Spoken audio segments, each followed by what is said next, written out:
மயிலம் வள்ளி தெய்வானை சமேத சுப்பிரமணிய சுவாமி கோவிலில் திருக்குடுமுழக்கு நன்னீராட்டு பெருவிழா வெகு விமர்சையாக நடைபெற்றது. 1000க்கும் மேற்பட்ட பக்தர்கள் கலந்து கொண்டு முருகப்பெருமானை தரிசனம் செய்தனர். விழுப்புரம் மாவட்டம் திண்டிவனம் அடுத்த மயிலம் ஸ்ரீமத் சிவஞான பாலய சுவாமிகள் திருமடத்தில் எழுந்தருளியுள்ள விநாயகர், பாலசித்தர், வள்ளி தெய்வானை உடனுரை, முருகப்பெருமான் ஆகிய கோவில்கள் புனரமைக்கப்பட்டு திருக்குடுமுழக்கு நன்னீராட்டு பெருவிழாவானது நேற்று காலையில் வெகு விமர்சையாக நடைபெற்றது. இதனை முன்னிட்டு கடந்த 15ஆம் தேதி விநாயகர், பாலசித்தர், வள்ளி தெய்வானை உடனுரை, முருகப்பெருமான் வழிபாடு, இறை அனுமதி பெறுதல், மகா கணபதி வேள்வி, திருமகள் வேள்வி, கன்னிகா பூஜை மற்றும் கோபூஜை ஆகியவை நடைபெற்றது. இதனைத் தொடர்ந்து வேள்வியில் பூர்ணாகுதி செலுத்தப்பட்டது. பின்னர் தீபாராதனை காண்பிக்கப்பட்டது.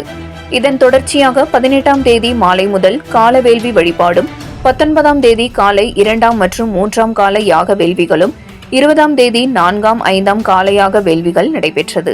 வேள்வியில் நெய் முதலான 108 புனித பொருட்கள் செலுத்தப்பட்டது.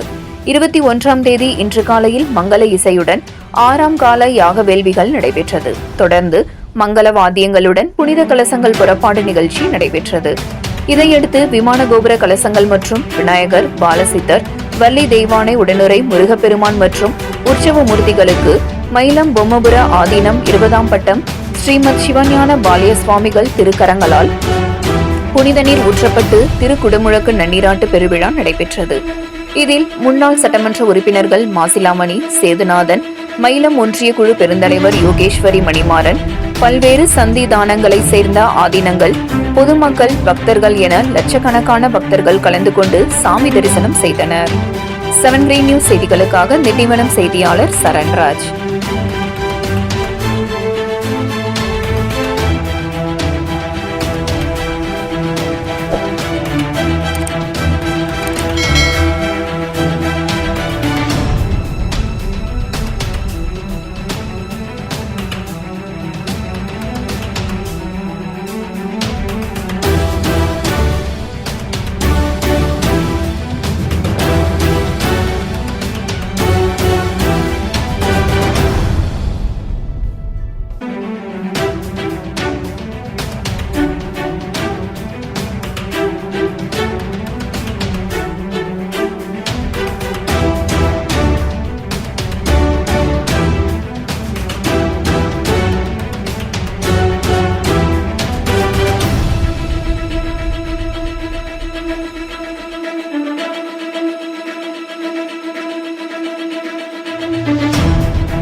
Please na, upload po na.